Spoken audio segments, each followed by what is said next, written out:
Madame, Mesdemoiselles, Messieurs, bonjour. KTO Magazine a choisi aujourd'hui de sortir de ses studios pour venir visiter l'une des merveilles de ce monde, le Mont Saint-Michel, l'un des monts les plus célèbres de la chrétienté qui s'ouvre sur cette baie splendide ici, à la frontière de la Normandie et de la Bretagne. Pendant près d'une heure, nous allons voir, visiter de l'intérieur ce lieu magique et nous allons également faire connaissance avec une communauté monastique qui vit ici, la communauté de Jérusalem.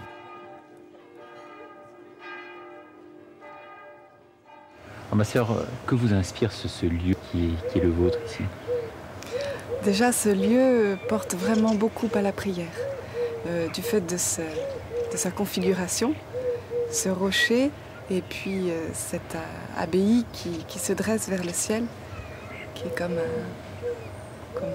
un doigt tendu vers le ciel, avec Saint-Michel au sommet. Et puis, du fait de toutes ces personnes qui passent ici, vraiment, on prie non seulement pour le mont, mais en fait pour le monde entier, dans la mesure où ce sont des personnes de toutes les nationalités qui passent ici. Aussi bien et de tous les continents, c'est vraiment magnifique pour ça.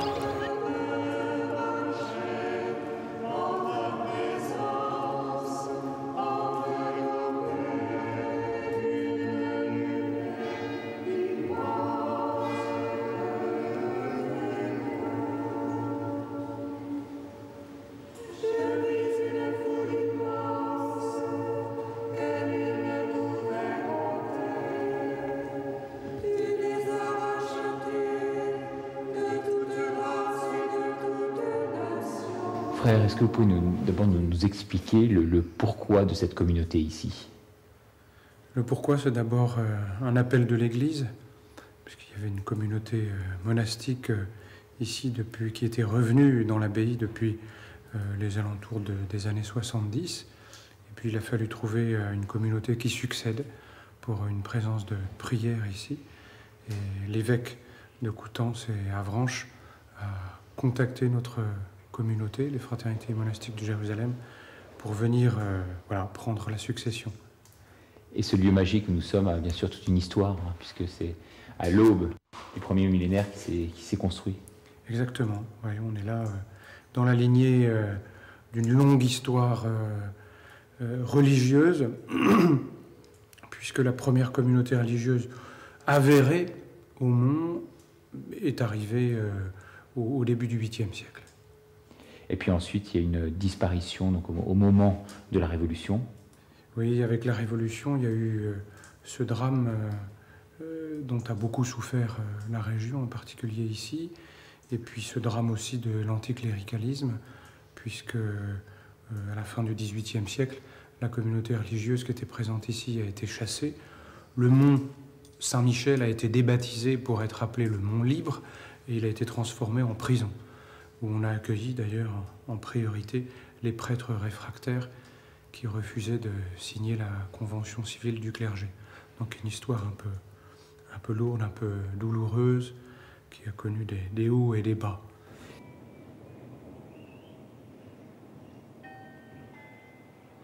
Quand on arrive ici, je crois qu'il faut une certaine humilité, parce que ce n'est pas nous qui avons édifié tout ce qui se trouve ici. Ce n'est pas nous qui avons initié la vie religieuse au Mont-Saint-Michel. Nous inscrivons dans une lignée. Nous sommes des héritiers en quelque manière. Donc nous sommes là pour accueillir toute une histoire, pour nous y insérer et puis voilà, vivre en communion de prière avec les générations qui nous ont précédés. C'est d'ailleurs un conseil que nous avait donné Monseigneur Schönborn quand il est passé il y a 3 ans ici, il y a quelques années. Il y a 3 ans, oui, un peu à l'improviste.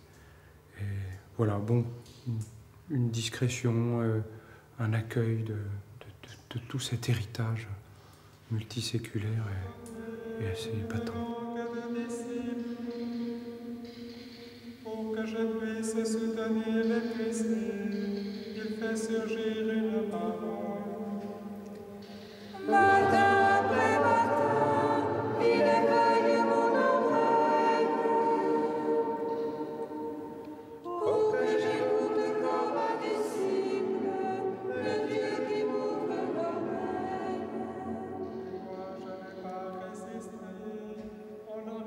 Donc vous nous disiez que cette communauté en fait avait 3 ans d'existence ici, hein. Physiquement elle a depuis 3 ans, et avant cela, quelle en est l'histoire? Alors l'histoire, c'est donc la fondation du premier sanctuaire au Mont-Saint-Michel. C'est au tout début du 8e siècle, les premières années du 8e siècle. Et l'évêque Aubert, Saint Aubert, qui a donc édifié le premier sanctuaire, a installé une communauté de 12 chanoines. Et puis les années ont passé, et puis il y a eu la réforme carolingienne qui imposait à toutes les communautés de l'Empire la règle de Saint-Benoît. Alors c'est à cette période qu'une communauté de bénédictins, de Saint-Vendrille, sont arrivés pour prendre en charge le sanctuaire, et c'était en 966. Voilà. Et c'est pour ça qu'en 1966, ici, il y a eu ce qu'on a appelé les célébrations du millénaire monastique.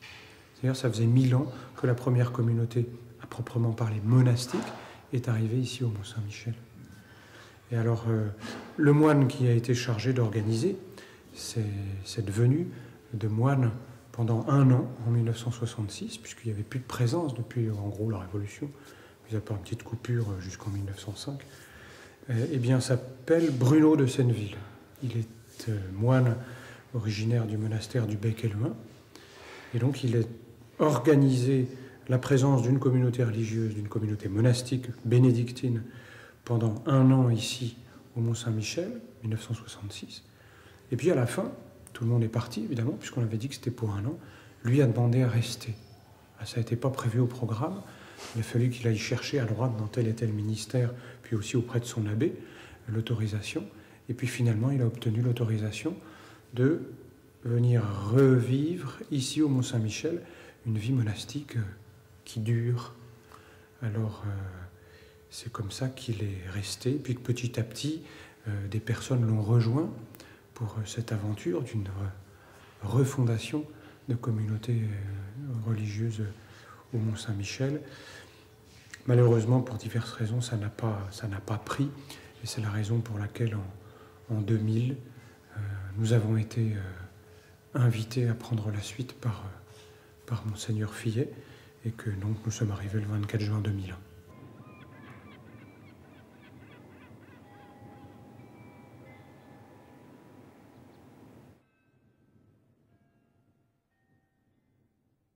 Alors là, nous sommes dans le réfectoire qui est du XIIIe siècle, qui a accueilli à la plus haute période jusqu'à 60 moines.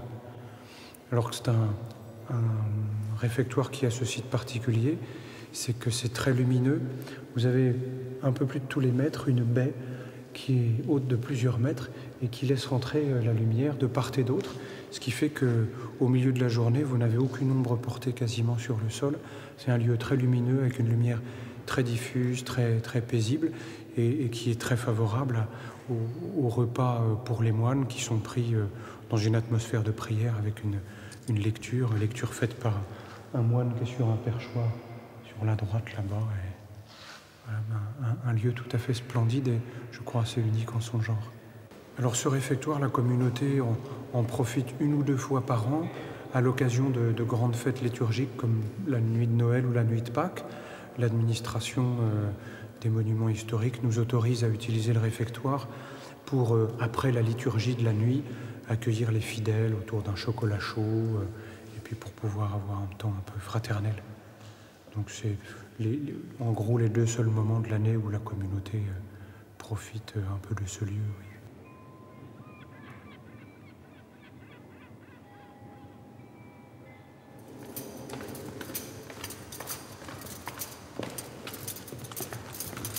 Voilà, alors là on est dans la salle des hôtes. La salle des hôtes, elle se trouve en dessous du réfectoire des moines. Et en dessous, il y a l'aumônerie. Alors on est dans la structure médiévale de la société. Il y a le peuple, la noblesse et puis le clergé. Et ici, c'est donc la salle qui était réservée à l'accueil de la noblesse, des personnages importants, des grands de ce monde. C'est ici qu'ils étaient accueillis pour prendre leur repas. Et ces cheminées servaient à préparer la nourriture pour ces hôtes. il y avait, semble-t-il, une grande tenture, vous voyez ce mur ici, qui amorce une séparation. Il y avait sans doute une grande tenture qui séparait cette partie où on préparait les repas de cette autre partie où les gens voilà, prenaient le repas. Et puis, juste à droite, c'est par là qu'entraient les personnes, qu'entraient les hôtes. Et ils entraient en passant par une petite chapelle qui s'appelle la chapelle Sainte-Madeleine, parce qu'on est dans un monastère bénédictin, et la tradition bénédictine dit que quand un hôte arrive au monastère, et la première chose qu'on fait, c'est l'emmener saluer le Seigneur du lieu, c'est-à-dire notre Seigneur Jésus. Et donc, un hôte qui arrivait passait par cette chapelle pour avoir le temps de se recueillir un peu devant le tabernacle, la présence réelle. Et ensuite, il pouvait accéder à cette salle où il était accueilli comme pèlerin de marque. Nous, ce qui nous intéresse, c'est le sens de la présence d'une abbaye en un tel lieu et le sens qu'elle a pour tous ceux qui y viennent.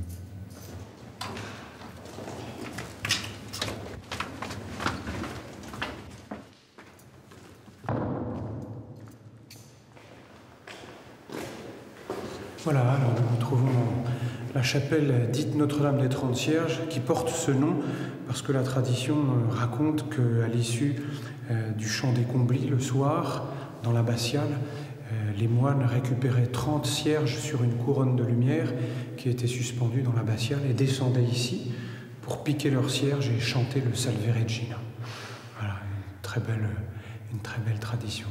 Alors cette chapelle, c'est la chapelle où la communauté célèbre les liturgies à partir de la Toussaint jusqu'à Pâques, parce que le climat fait que dans l'abbatiale, il se met à faire trop froid, trop humide, donc il nous faut un lieu où on puisse s'abriter. Et puis comme la fréquentation est moindre, là l'espace est suffisant pour accueillir les quelques fidèles qui se joignent à nous. Alors oui, il y a quelque chose, je crois, d'intéressant à remarquer ici. C'est un élément qu'on trouve ici et là dans l'abbaye, c'est l'apparence du rocher. Parce que d'un point de vue esthétique ou pratique, ça n'a vraiment pas de sens. Ça prend de la place pour pas grand-chose, etc. Pourquoi est-ce qu'il y a ce rocher qui est là? Il semble très fort que les bâtisseurs ont eu la volonté, ici et là, de laisser le rocher apparent, de manière à ce que le pèlerin, et puis aussi les moines, se souviennent que nous sommes bâtis sur le roc. Ouais, cette image évangélique, cette image biblique, et notre rocher, c'est le Seigneur. Notre rocher, c'est le Christ. Et cette église, fabriquée par les hommes, elle repose sur un rocher naturel, de la même manière que l'église corps mystique du Christ, eh bien, elle est fondée sur le Christ. Et vraiment, quand on se promène dans l'abbaye, il y a des endroits où le rocher est apparent comme ça, sans raison apparente, si ce n'est pour rappeler que nous sommes fondés sur le Christ. Une belle symbolique.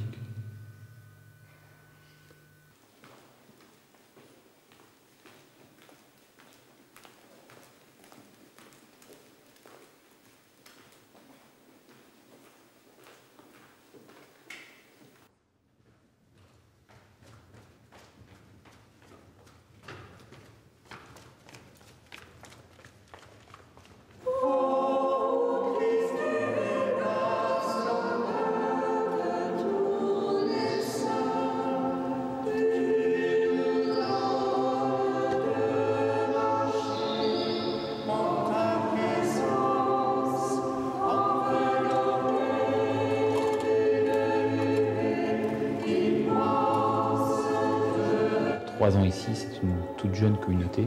Ça ne doit pas être évident de recréer, pas ex nihilo, mais quand même quelque part aussi un peu partir de rien, quoi. Alors 3 ans ici, c'est avant-hier, c'est vraiment tout près. Est-ce que c'est une aventure difficile? Je vais vous surprendre, je ne sais pas. Parce que l'essentiel de la vie monastique, il n'est pas dans les formes, il est dans le fond. Alors les formes, on s'adapte. Le lieu, c'est un lieu nouveau, on s'y adapte. Il y a peut-être des conditions horaires un peu particulières, etc. On s'y adapte, mais ce qui compte, c'est le fond. C'est la quête de Dieu, c'est la vie commune, c'est l'intercession pour le monde. Le véritable enjeu, il est là. Le reste, si c'est pas secondaire, au moins c'est second. Alors justement, Jérusalem, parlons-en. C'est vrai que le grand public ne connaît pas forcément cette communauté. Oui. Est-ce que vous pouvez nous dire quelle est sa particularité? Alors, nos fraternités ont reçu ce charisme de prier au cœur, normalement, de la ville, au cœur des foules, pour porter les foules et les villes dans la prière. Alors, le Mont-Saint-Michel n'est pas une ville, sauf qu'elle est le symbole de la Jérusalem céleste, mais c'est une toute petite ville, on peut dire même que c'est un village. Il y a tellement de monde qui passe qu'on peut dire que c'est une ville en itinérance, le Mont-Saint-Michel. Et c'est pourquoi l'évêque nous a appelés au Mont-Saint-Michel. Et alors, à Jérusalem, nous sommes au cœur des villes pour créer comme une oasis de prière, en fait, au cœur de ces villes. Que les gens puissent venir librement prier avec nous le matin avant de partir au travail, au milieu du jour, au milieu de la journée, et puis le soir, après le travail. Et c'est la raison pour laquelle le Seigneur nous a appelés dans les villes. Acclamons le rocher et le saut. Gloire à toi, Seigneur des puissances. Gloire à toi, ô Christ notre roi. Comment expliquer cette quiétude, cette paix ici au milieu de toute cette effervescence précisément touristique qui y règne? Dans la Bible, quand le Seigneur appelle une personne ou un lieu à une vocation particulière, il donne la grâce qui convient. Au 8e siècle, le Seigneur a voulu que ce qui était alors une petite île, un îlot granitique, devienne un sanctuaire de pèlerinage. Et le Seigneur a donné la grâce qui convient à ce lieu, c'est-à-dire un lieu où on expérimente une grâce de paix, même au milieu de la foule, où on peut vivre un moment fort de prière, de rencontre avec le Seigneur. Alors c'est de l'ordre de la grâce, c'est vraiment de l'ordre de la grâce et nous-mêmes on l'expérimente. Et en même temps, c'est un lieu de combat. Partout où il y a un enjeu de foi, eh bien il y a un combat, visible ou invisible, il se manifeste de multiples manières, mais les frères et sœurs qui sont là depuis quelque temps vous le diront, il y a un combat spirituel qui se manifeste aussi bien par la vie spirituelle personnelle que par des éléments qui peuvent être extérieurs. Mais ça, c'est frappant. Dans tous les sanctuaires, toutes les communautés qui vivent dans des sanctuaires disent la même chose. À la fois des très grandes grâces de paix, de prière, de conversion, de guérison intérieure, voire de guérison physique, et en même temps un lieu de combat. Il peut être de quel ordre ce combat? Oh, le combat, il prend souvent les mêmes visages un peu partout, avec une intensité un peu particulière pour ceci ou pour cela. Je crois que le premier combat, il est vis-à-vis de nous-mêmes. Accueillir ce que l'on est, découvrir que l'on n'est pas celui qu'on souhaiterait tant être, accueillir notre difficulté à pleinement répondre à l'appel du Seigneur. C'est la découverte de toutes nos limites, de notre pauvreté. Il faut appeler les choses par leur nom. Et puis aussi, la vie commune n'est pas facile. Nous vivons avec des gens qu'on n'a pas choisis. Un couple, encore, on peut dire que les conjoints se sont choisis. Nous, voilà, on arrive par appel du Seigneur, et voilà que nous partageons notre vie avec des gens que nous n'avons pas choisis, qui sont souvent très différents. Vous voyez, là, on a 3 nationalités, des âges très différents, ça s'échelonne entre 23 ans et 68 ans. Voilà, alors tout ça, c'est un des éléments du combat quotidien. Et puis on pourrait trouver plein d'autres choses. Mais si nous sommes là, c'est pas à cause de quelque chose, c'est à cause de quelqu'un. C'est vraiment un appel très fort du Christ qui nous a conduits ici, par le biais de la communauté. Et c'est vraiment lui qui fait notre unité. C'est parce que nous voulons suivre le Christ, nous voulons accueillir son amour pour chacun de nous, et puis que nous voulons nous aimer, malgré nos différences, nos désaccords, voire nos oppositions, nous avons cette volonté de nous aimer. Le Seigneur nous donne la grâce. Et notre livre de vie, ce qui est en quelque sorte notre règle, nous invite, nous encourage à prier chaque jour pour chacun des frères. et puis à demander au Seigneur chaque jour de l'amour pour chacun. Voilà. Et le Seigneur ne peut rien refuser à une communauté qui demande ça. La vie en communauté est très très importante. D'abord, si on peut signifier aux gens qu'on peut vivre ensemble et s'entendre, c'est déjà extraordinaire parce qu'avec un monde comme le nôtre où les familles sont complètement éclatées, où finalement il y a pas mal d'égoïsme qui règne, d'égocentrisme en tout cas, dans une vie communautaire, c'est évident, il faut pas qu'on pense à soi, sinon ça marche pas. Et il y a des difficultés du fait qu'on est une petite communauté, donc on ne peut pas se cacher. Là, pas de possibilité de se cacher ou de fuir quelque part. C'est pas possible. Alors, justement, c'est très exigeant et en même temps, c'est très très beau. Et peut-être que grâce à ça, eh bien, on va grandir. On va grandir dans le Seigneur.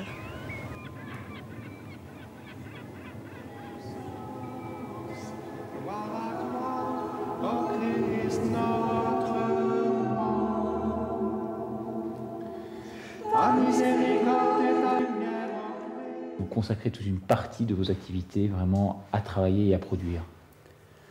Alors, comme dans toute la grande tradition monastique, notre vie est constituée notamment du travail.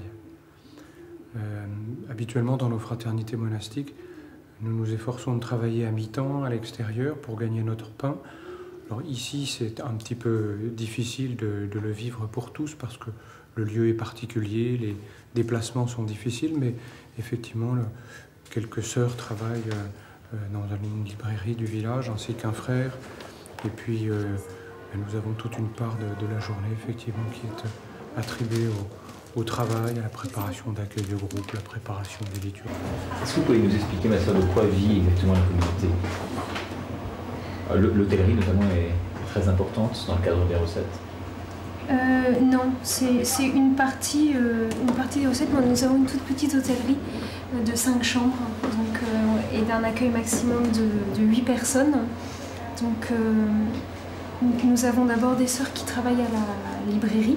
Donc c'est la majeure partie des revenus. Et puis effectivement donc une partie de l'hôtellerie. Mais la difficulté ici au Mont-Saint-Michel est justement d'avoir normalement nos fraternités travaillent à mi-temps. Dans les grandes villes, c'est beaucoup plus facile à trouver, alors qu'ici, compte tenu du lieu et puis du nombre de sœurs que nous sommes, voilà, on peut travailler. Il y a beaucoup de passages quand même, ça draine de nombreuses activités, j'imagine, touristiques notamment. Oui, mais qui ne sont pas forcément compatibles avec nos horaires de liturgie, puisque le plus important pour nous, notre vocation, c'est bien la prière. Et il faut pouvoir être aux offices le matin, les laudes, le midi, la messe, le soir, les vêpres. Et s'il faut prendre la voiture pour partir du Mont, ça prend tout de suite beaucoup de temps et ça laisse pas assez de temps pour aller travailler. Voilà.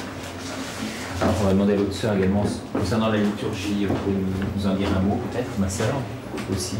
Eh ben, c'est le cœur de notre vie puisqu'on y passe 4 heures par jour, c'est-à-dire autant que le travail. Et ici tout particulièrement, parce que la mission que nous a donnée l'évêque ici, c'est vraiment la prière, donc ces temps de prière liturgique, ces temps aussi d'adoration du Saint-Sacrement dans l'Église. Et donc c'est toute notre vocation monastique, la louange.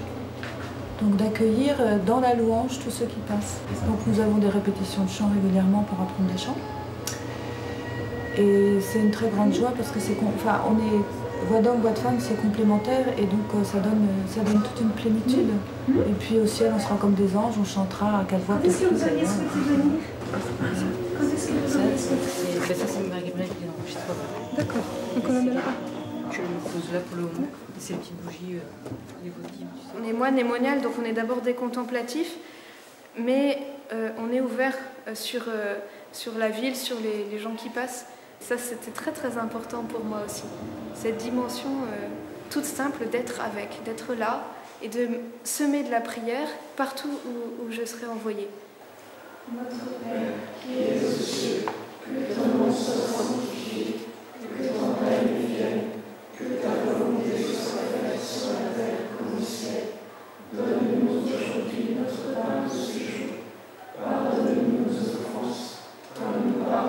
aussi à ceux qui nous ont offensés, et ne nous soumets pas à la tentation, mais délivre-nous du mal. En fonction de la période de l'année, il y a soit des demandes spirituelles, voilà, normales, et puis il y a aussi ça, pas mal de personnes qui sont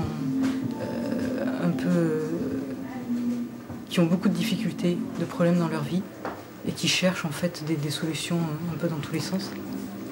Donc ça, le lieu fait beaucoup pour ça. Et autrement, il y a aussi beaucoup de personnes, mais ça je pense que c'est un peu la société actuelle, qui font un peu un mélange de plusieurs choses. Et donc voilà, en fonction, s'il y en a qui posent des questions, on peut parler. Et voilà. Vous pouvez, au détour d'une conversation, répondre à certaines attentes, quand même, du public. Est-ce qu'on répond à certaines attentes? Ça, je ne sais pas. Par contre, nous, on témoigne de notre foi. Après, après voilà, et de ce qu'on vit, nous. Ouais. Après, Et vous vivez des choses particulièrement intenses ici, j'imagine. Peut-être plus qu'ailleurs, encore. Côté... Là, je pense que c'est comme tout chrétien, et pour nous, comme tous frères et sœurs... je pense que nos frères et sœurs de Paris ou de Bruxelles ou ailleurs vivent autant de choses. Sûrement des choses différentes, mais je pense qu'au niveau intensité, c'est pareil. Je pense. Vous avez le temps de profiter quand même de sortir un peu du Mont-Saint-Michel et de voir les choses en grand, l'extérieur. Qu'est-ce que vous voulez dire par ça? Parce que c'est pas que entre les moments de prière ici, plus le travail que vous faites, vous êtes quasiment occupé en permanence. Mais d'abord, on a un ordre monastique. Donc a priori, on ne sort pas, on va pas se balader comme ça pour se balader. Donc ce qui occupe d'abord notre vie, c'est effectivement la prière, qui est la part la plus importante. Et puis on travaille à mi-temps pour avoir de quoi vivre, tout simplement. Ouais. Mais après, l'esprit de notre vie est comme dans un monastère cloîtré, c'est-à-dire qu'on n'a pas de clôture murale puisqu'on travaille à l'extérieur du monastère, mais on a l'esprit de la clôture, c'est-à-dire qu'on ne va pas au cinéma comme ça si on a envie, on va pas... Et donc pareil pour les balades, on ne va pas se balader comme ça si on a envie. On a des balades organisées, mais c'est en communauté. Ça, c'est pour voilà, dans la vie communautaire, on a des choses... Donc voilà, je sais pas... Et vous, à titre personnel, peut-être juste un mot, à titre personnel, qu'est-ce qui vous a poussé à vous engager comme ça dans cette communauté, précisément? D'après vous? Dans les ordres, je ne saurais pas dire, c'est un appel, mais dans cette communauté en particulier. Pourquoi celle-ci? Pourquoi celle-ci? D'abord, c'est le Seigneur qui a appelé, c'est effectivement, et qui a appelé... Et le Seigneur, quand il appelle à un endroit particulier, donc voilà. Ça correspond à un charisme particulier aussi? Pour la fraternité de Jérusalem, effectivement, moi par exemple, je pensais rentrer chez les cisterciennes, et je pense que ce qui m'a fait venir, entre guillemets, à Jérusalem, c'est effectivement cette notion de liturgie vraiment ouverte et partagée avec les gens, et être au cœur des villes, au cœur du monde actuel, quoi. Au cœur des foules ici, plus que la ville. Ceci dit, on pourrait dire une ville en itinérance. Ouais. Donc voilà. Pour moi, je crois que c'est principalement ça qui est. D'accord. Avec bien sûr donc tout ce côté contemplatif, toutes les dimensions. C'est d'abord une communauté monastique, mais au cœur des foules. Donc voilà, on pourrait dire ça. Je suis rentrée à 28 ans. À 28 ans. Ouais, j'ai des vœux temporaires. Ah, temporaires. Voilà. Pas encore des vœux perpétuels. D'accord. À un moment donné, j'avais une période de doute. Je me suis dit, est-ce que ce sera vraiment Jérusalem, tout ça. Et dans mon cœur, j'ai entendu, oui, mais de toute manière, la liturgie, elle t'aura. Ça m'a fait rire. C'est parce que vraiment, c'est là où on chante l'action du Seigneur. Et ça m'a fait beaucoup de bien de trouver un endroit où il y a une liturgie qui soit à la fois vraiment pleine du mystère de Dieu, et puis très très belle, et en même temps très simple. On a une liturgie qui est, je dirais, d'une certaine manière, faste et sobre en même temps. Il n'y a pas des gestes en plus, il n'y a pas des... enfin, on n'en rajoute pas, il n'y a pas des fioritures, et en même temps, elle est vraiment, vraiment belle. Notamment, tout simplement parce qu'on chante à 4 voix, parce qu'il y a cette complémentarité entre les frères et les sœurs. c'est évident qu'avec les frères, il y a une complémentarité qui se fait, qui est très très belle. Il y a une vraie complicité? Complicité, je ne sais pas. Je ne sais pas si on peut... Peut-être.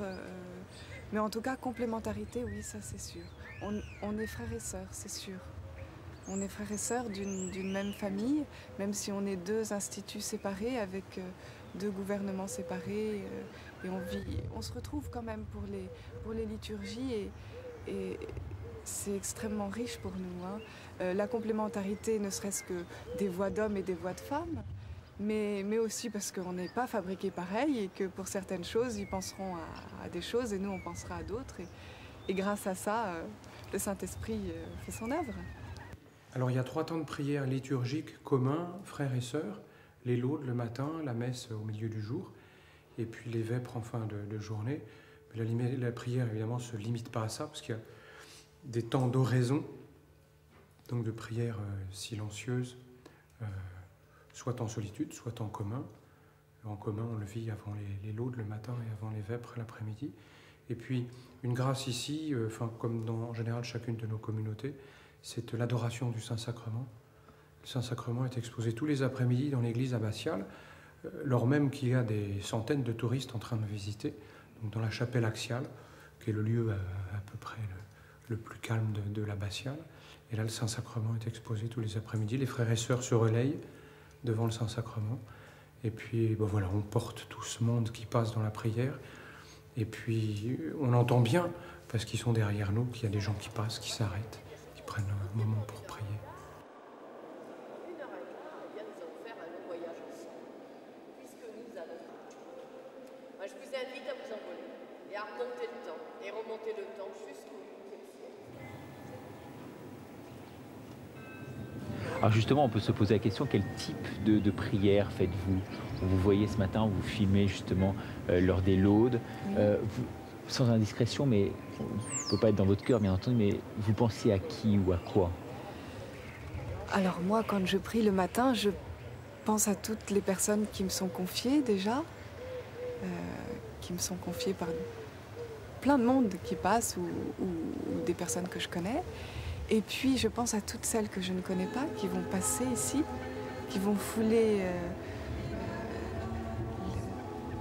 le sol de cette abbatiale, qui vont monter toutes ces marches et qui vont peut-être rencontrer quelqu'un qui les aime immensément.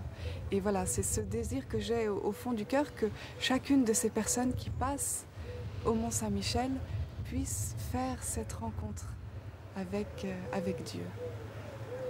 Alors voilà, je prie pour ça. Maintenant, c'est le Saint-Esprit qui fait son œuvre ensuite. Voilà, je ne sais pas, je ne connais pas le résultat de ma prière et Dieu la sait et ça suffit.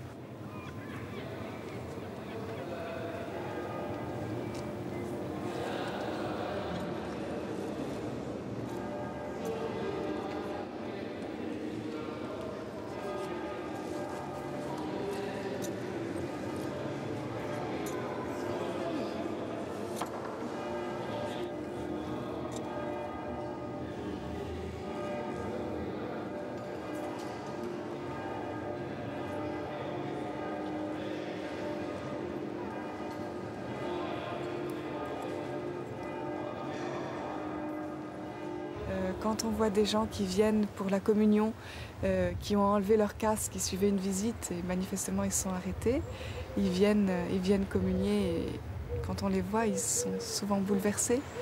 Donc là, pour nous, c'est un signe.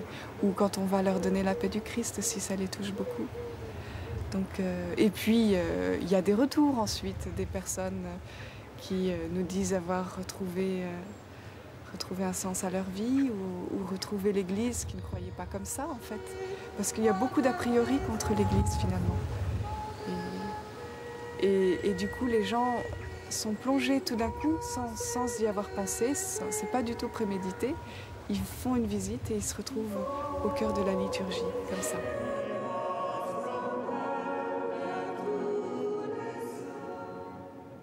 C'est vrai que c'est pas très facile d'être ici. De toute façon, c'est facile nulle part, je crois. notre charisme, notre livre de vie dit bien qu'on sera écartelé, hein, comme le Christ a été écartelé sur la croix, du reste. Mais bon, évidemment, à notre mesure. Hein. C'est évident que... Ceci dit, malgré les difficultés, c'est un lieu qui est tellement beau que dès qu'on contemple la baie, dès qu'on regarde autour de nous, tout de suite on est rasséréné et on se dit que c'est vraiment une belle mission qu'on a ici. Ah, c'est une chance pour vous d'être arrivé ici, vous percevez ça comment? Ah oui, bien sûr, puisque le Seigneur l'a voulu comme ça, pour moi c'est une chance. C'est sa volonté et c'est vraiment... Et c'est vrai que c'est une grâce. C'est une grâce de pouvoir être là, au milieu de cette foule et d'essayer d'être témoin de Jésus-Christ. Oui, c'est une grâce. Alors justement, par rapport à cette foule, quelles sont ses réactions et quelles sont les vôtres par rapport aux gens que vous voyez? Ça dépend des jours et puis ça dépend des personnes. Il y a des personnes qui, en effet, s'imaginent qu'on est des figurants, et puis il y a des personnes qui s'étonnent de voir des religieux ici. Et puis, en fait, on constate vraiment, comment dire, un manque de connaissances, en général, de la religion. Les gens ne savent plus ce qu'est un moine, une moniale. Enfin, beaucoup en tout cas. Évidemment, il y en a qui le savent, mais beaucoup ne savent plus. Et des enfants sont tout étonnés de nous voir habillés comme ça. Et ils nous prennent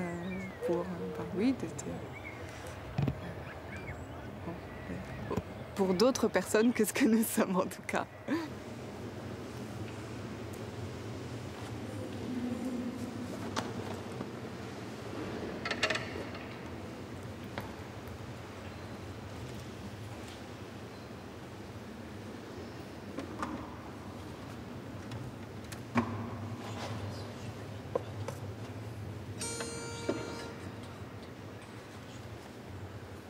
Les gens qui passent ici sont très très mélangés. On sent qu'il y a des gens qui ont une structure chrétienne, il y a un fond, hein, il y a des bases, donc ils ne sont pas perdus en entrant dans une église. Il y a des réflexes de prière ou le réflexe d'aller au bénitier pour se signer, s'incliner en passant devant le tabernacle. Et puis à l'opposé, il y en a qui ne font pas la différence avec un hall de gare ou d'un musée. Et alors dire qu'il y en a qui sont perdus, le mot me semble trop fort. Je crois que ce qui est plus juste, c'est que ce sont des gens qui n'ont pas de repères, quoi, qui avancent un peu dans un univers où ils ne savent pas discerner les signes, la symbolique d'un lieu, etc. Donc ils sont un peu comme des gens qui savent lire, qui ne savent pas lire plutôt, et puis qui se trouvent devant un livre qu'ils sont incapables de déchiffrer. Alors, ils ne sont pas perdus dans un sens négatif, vous voyez ce que je veux dire, un peu de déchéance ou quoi, mais le fait, il leur manque les clés de lecture, il leur manque tout ça. Il leur manque quelqu'un qui s'appelle le Christ.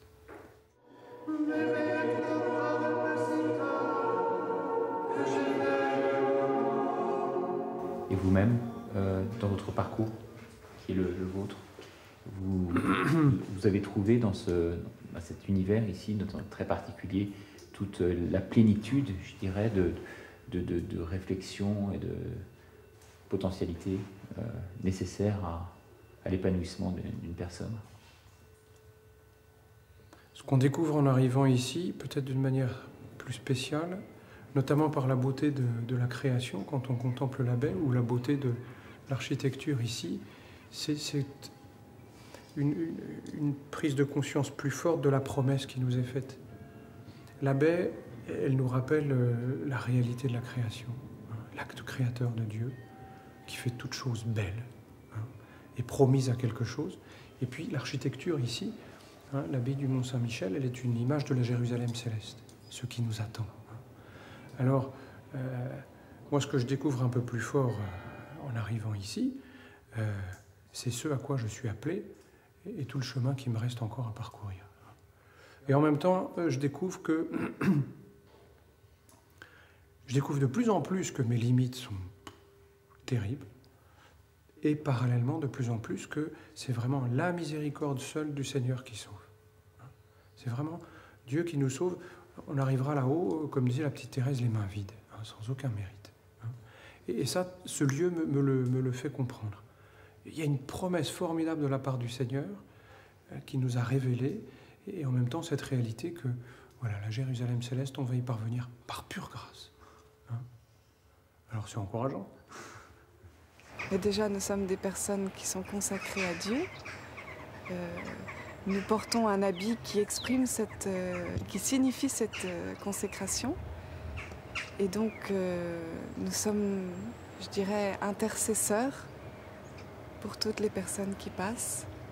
C'est-à-dire, moi je pense que, j'ai répondu à un appel qui me demandait d'être témoin de Jésus-Christ et d'annoncer par ma vie, pas forcément par des paroles, mais par ma vie, en vérité, la bonne nouvelle. Cette bonne nouvelle qui dit que nous sommes sauvés et que dans ce monde qui est tellement triste et désespéré, si on peut être des petits messagers de cette bonne nouvelle, alors quelle joie! Quand on sent un appel vraiment fort au fond de soi, si on sent vraiment que c'est la volonté de Dieu, on ne peut qu'y répondre. Surtout si on sait... Alors, j'étais vraiment consciente des difficultés qu'il pouvait y avoir. C'est ça qui était étonnant. Et en même temps, il y avait une joie extraordinaire, profonde, qui m'a fait répondre à cet appel avec vraiment un grand désir de suivre le Christ. Oui. Alors il y a ce désir de suivre le Christ, et puis il y a aussi un renoncement par ailleurs. Renoncement par exemple à une vie de famille, renoncement à une certaine rencontre. Est-ce que ça, pour vous, c'est préjudiciable? Est-ce que ça fait partie du tiraillement dont vous parliez tout à l'heure, de l'écartèlement? Forcément, on est des êtres humains. On est des êtres humains, on est en chair, on n'est pas complètement spirituel. Donc, et puis, le malin est là pour nous embêter. Mais en même temps, il faut prendre le recul nécessaire. Il faut sans cesse... Je crois que si en effet on n'avait pas de vie de prière, c'est évident que tout partirait très vite. Mais à partir du moment où on a une vie qui est nourrie par la prière, par la lecture de la Bible, par les offices et puis surtout par le sacrement de l'Eucharistie, pour nous, je pense que c'est primordial, et c'est ça c'est cette relation, c'est ce qui nourrit notre relation avec le Seigneur. Donc à partir de ce moment-là, évidemment, il y a des tentations, évidemment, il y a des tiraillements. Vous devez être fasciné justement de voir une jeune femme comme vous qui avait fait ce choix, un choix particulier aujourd'hui en tous les cas. Comme vous dites, peu de gens peuvent comprendre.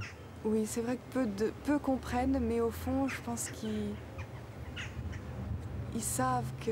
Enfin, je sais pas, à partir du moment où je sais que moi je me suis pas trompée, j'espère que ça transparaît et qu'ils savent qu'il y a quelqu'un derrière qui est là.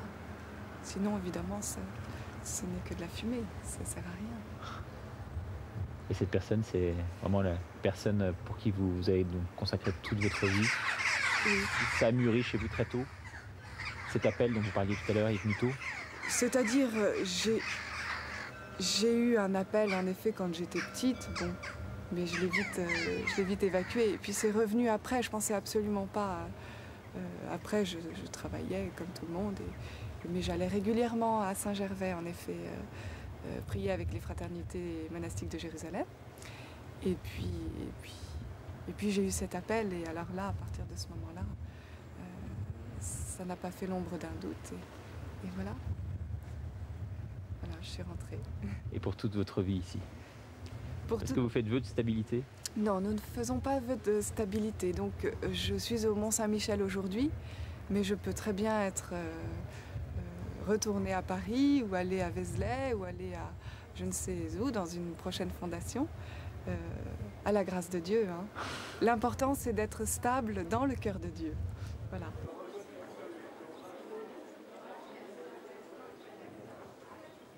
Quand j'ai eu 17 ans, j'ai fait une très très forte expérience de la miséricorde du Seigneur. qui m'a repêché vraiment de bas. Et je me suis dit, à ce moment-là, je me suis dit, c'est fichu pour la vie religieuse. Je voyais ça trop grand, trop, je sais pas quoi, trop idéalisé, si vous voulez. Et alors je me disais, mais je veux quand même être une sainte. Comment je vais faire, Seigneur? Qu'est-ce que tu veux? Et lors d'une retraite, un jour, vraiment j'ai compris, non seulement que la vie religieuse, c'est pas quelque chose, c'est pas pour les héros, quoi. C'est très très simple comme vie. Mais surtout, ce que j'ai compris, c'est que Jésus m'aimait, et m'aimait vraiment, et m'aimait malgré tout, et quand même, et toujours. Et il m'a appelée. Voilà, j'ai ouvert ma Bible, je suis tombée sur un passage de l'Écriture qui m'a vraiment fait tressaillir au fond du cœur. Et puis j'ai compris à ce moment-là, c'était vraiment, est-ce que tu veux bien? Est-ce que tu veux bien? Jésus m'en dit, voilà, mon oui pour être à lui tout entière. Et alors j'ai dit oui, tellement j'étais heureuse. Et j'ai senti beaucoup d'amour dans mon cœur. C'était comme si j'étais un vase vide et ça se remplissait tellement d'amour qu'à un moment donné j'ai dû dire stop. Et je me dis, si j'avais pas dit stop, je serais peut-être morte de joie, d'amour. Mais vraiment, enfin, cette expérience, elle est tellement profonde dans mon cœur que toute ma vie, elle a basculé après. Il y avait plus possible de vivre comme avant. C'est-à-dire, pour les gens qui m'ont entourée, ils ne voyaient pas forcément la différence. J'étais toujours étudiante, j'habitais toujours au même endroit, je faisais toujours a priori les mêmes choses. Seulement, j'ai commencé à aller à la messe tous les jours, et puis il y avait des choses comme ça qui pouvaient dire qu'il y avait quelque chose qui s'était passé, mais j'en parlais pas. Je ne voulais pas trop mêler tout le monde à ce que je vivais dans mon cœur. C'était vraiment une histoire entre Jésus et moi. Je ne peux pas faire comme s'il n'avait pas existé ce moment, parce que ce serait me mentir à moi-même. Et en même temps, je n'ai pas eu de vision, je n'ai pas eu d'extase, je n'ai pas entendu des voix. Vous voyez, c'était très simple. Je me souviens très bien du jour, de l'heure, et tous les ans, je fais mémoire de ce moment-là. Mais c'était très très simple, c'était simplement, enfin c'était intime, c'était en moi. Et voilà, à travers la parole de Dieu et l'Eucharistie, parce que c'était un moment où j'étais devant le Saint-Sacrement, exposée. Voilà. Lui connaît mon cœur mieux que moi, et puisque lui vraiment, il veut mon bonheur. Donc la place qu'il a choisie pour moi, c'est celle où je serai la plus heureuse. C'est vrai. C'est vrai que la liturgie, c'est la première chose qui a fait que je me suis dit peut-être ici. Mais après, il y a plein de choses. La simplicité, le fait qu'on soit par terre sur des petits bancs, qu'on ait des sandales, enfin, ça peut paraître des choses bêtes, mais pour moi, c'était important que la vie monastique soit une vie vraiment simple, sobre. Et puis, la joie des frères et sœurs. Bien sûr, le fait qu'on a beaucoup de frères et sœurs qui sont jeunes, ça a sûrement attiré quelque chose en moi. J'avais 21 ans, enfin, c'est sûr. Mais c'est pas parce qu'il y a des frères et sœurs jeunes que je suis rentrée là. C'est vraiment parce qu'un jour, j'ai compris que c'était là. J'ai fait une retraite de discernement avec plusieurs jeunes, animés par nos fraternités. Et je m'attendais à ce que pendant la retraite, ça me tombe sur la tête comme ça, que je sache enfin si c'était là. Et en fait, ça ne m'est pas tombé dessus, mais c'est monté du plus profond. Je me suis rendu compte que c'était le désir que j'avais, c'était que ce soit Jérusalem. Et ce désir collait avec le désir de Dieu. Donc, il n'y a plus à se poser de questions. Hein. On laisse tout et puis on y va, on court. J'étais tellement heureuse ce jour-là que j'ai presque pas dormi de joie. Un jour, je me suis dit, mais pourquoi tu renonces à autant de choses sur la terre alors que tu dis que c'est pour le ciel, mais un jour tu iras au ciel de toute manière. Donc pourquoi pas tout de suite profiter de la terre et puis un jour tu profiteras du ciel. Et dans mon cœur, j'ai senti vraiment très très fort cette réponse. Voilà, je renonce un petit peu à quelque chose de la terre, c'est vrai, mais c'est pour que d'autres sachent qu'il y a un ciel. Voilà. C'est vraiment ça qui fait ma vie, c'est de dire le ciel. Et c'est pour ça que c'est super, parce qu'on est habillé en bleu ciel, alors ça me plaît beaucoup. Voilà, c'est ainsi que s'achève cette émission. Si vous avez des prières ou des intentions à confier à cette communauté, n'hésitez pas par notre intermédiaire et par notre site internet www.ktotv.com. Je vous invite bien sûr, comme tous les jours, à réagir. À bientôt.